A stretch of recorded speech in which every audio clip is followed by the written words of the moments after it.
साथियों, आज 5 जून को विश्व पर्यावरण दिवस मनाया जा रहा है। दरअसल UNEP United Nations Environment Programme सन 1972 में 15 जून को ये घोषित किया था कि हर वर्ष 5 जून को पर्यावरण दिवस के रूप में मनाएंगे और 1973 से ये दिवस मनाया जा रहा है और 50 वर्ष पूरे हो चुके हैं। और इसीलिए ये बहुत ही महत्वपूर्ण है कि पर्यावरण पर सोचे, विचारे और पर्यावरण को बचाने के लिए कार्य करें। प्रदूषण अपने आप में एक बहुत बड़ा आपदा बन गया है। ये मात्र एक सामाजिक समस्या नहीं है, ये एक बहुत बड़ा संकट बन चुका है। इस वर्ष के लिए यूएनईपी ने पर्यावरण दिवस के लिए जो विषय रखा है वो है बीट द प्लास्टिक पोल्यूशन, यानी प्लास्टिक प्रदूषण को मार भगाओ। प्लास्टिक एक बहुत बड़ा वरदान भी है, एक अभिशाप भी है। हम प्रतिदिन के जीवन में प्लास्टिक का अलग अलग उपयोग करते हैं। ये देखिए, मेरे पास प्लास्टिक का कलम है, प्लास्टिक का माइक है, हर जगह प्लास्टिक का उपयोग किया जाता है। लेकिन सबसे बड़ा खतरा है जो सिंगल यूज़ प्लास्टिक, यानी एक बार उपयोग करके जिस प्लास्टिक को हम फेंक देते हैं, वो एक बहुत बड़ा अभिशाप बन गया है।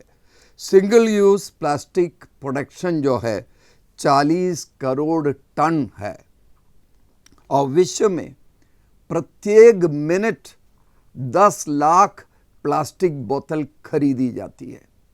प्रत्येक मिनट 10 लाख प्लास्टिक बोतल खरीदी जाती है और एक दिन में 144 करोड़ बोतलें खरीदी जाती है।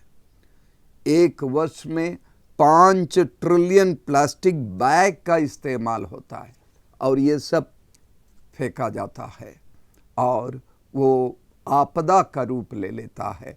प्लास्टिक के पहाड़ बनते जा रहे हैं और सबसे बड़ी समस्या है माइक्रो प्लास्टिक, यानी 5 मिलीमीटर से कम प्लास्टिक। ये चारों तरफ इस तरफ फैला हुआ है कि वो सर्वव्यापी है। हम सांस भी लेते हैं तो ये 5 मिलीमीटर से कम प्लास्टिक के कणों का हम सांस लेते हैं। ज़मीन से 20 किलोमीटर दूर ऊपर वातावरण में ये प्लास्टिक फैला हुआ है। समुद्र से उत्पादित नमक के अंदर ये प्लास्टिक के कण है और नवजात शिशु की नाल में ये माइक्रो प्लास्टिक पाए जाते और गाय भैंस के दूध में तो है ही, माँ के दूध में भी माइक्रो प्लास्टिक पाया जाता है और 70 करोड़ टन प्लास्टिक का जो कूड़ा कचरा है और उसमें से केवल 10% का रिसाइकलिंग होता है, यानी बाकी 60 करोड़ टन प्लास्टिक हज़ारों किलोमीटर दूर फेंका जाता है, दफना जाता है, जलाया जाता है और दफनाने के लिए भेजा जाता है। प्लास्टिक में जो टिकाऊपन का गुण है वही इसका अभिशाप भी है, यानी वो स्थायी रहता है, जिसके चलते प्लास्टिक सदियों तक प्राकृतिक रूप से नष्ट नहीं होती। कुदरत हर चीज़ हमारे लिए फिर से उपयोगी बनाने की ताकत रखती है, लेकिन प्लास्टिक ऐसी चीज़ है कि इस नियम के बिल्कुल खिलाफ है। वो फिर से उसका दूसरे रूप में उपयोग नहीं होता है, वो मिट्टी में मिल नहीं जाता है। तो हम इस चीज़ को कैसे बदलें? जीवन शैली को बदलने की बहुत बड़ी ज़रूरत है। जिस तरह हम जीभ के स्वाद के लिए ऐसे भोजन खाते हैं जो हमें नुकसान करता है, बहुत ज़्यादा तेल है, ज़्यादा चीनी मिलाते हैं, ज़्यादा मिर्च मसाले मिलाते हैं, हमें जीभ में अच्छा लगता है, लेकिन हमें पता है कि शरीर के अन्य हिस्सों के लिए वो हानिकारक है, पेट के लिए हानिकारक है और हमारे हर कोशिकाओं में इस तरह प्रवेश करता है कि हमें बीमार बना देता है। तो उसी तरह हम अपनी सुविधाओं के लिए जिन चीज़ों का उपभोग करते हैं व्यक्तिगत सुविधा के लिए, वही समाज के लिए अभिशाप बन जाता है, बीमारी का कारण बन जाता है।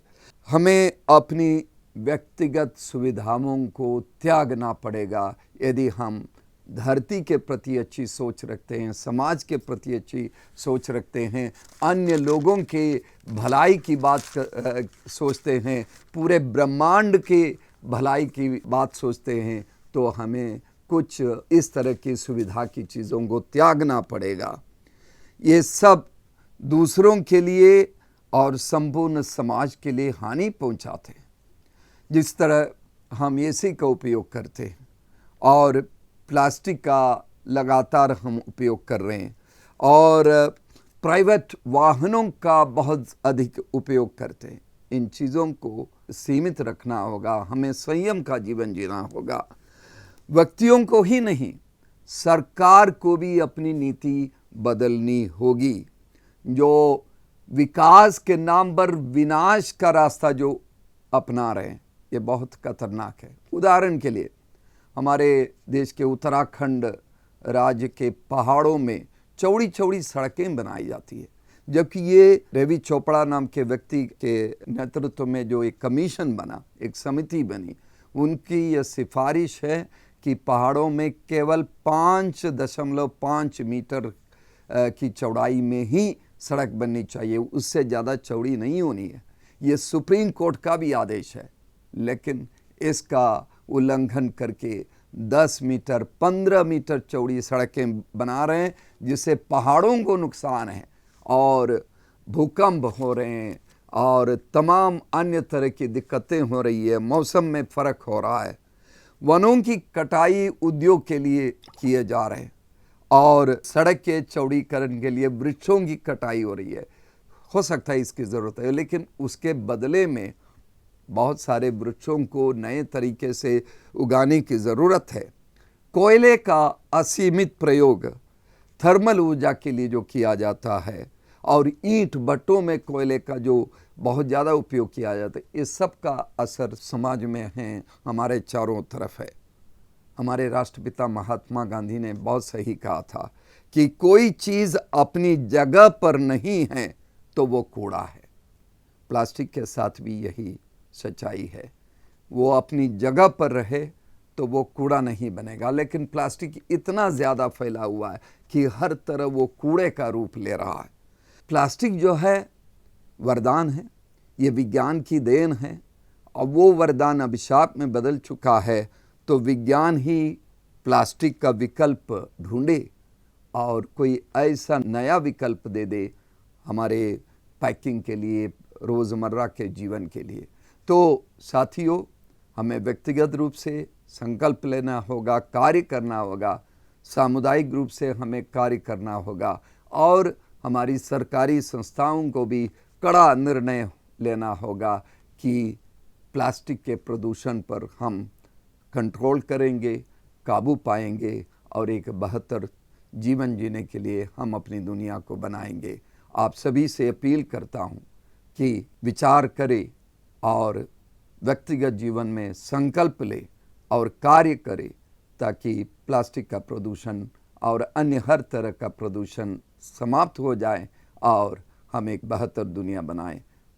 पर्यावरण दिवस का फिर से आप सबको बहुत बहुत मुबारकबाद।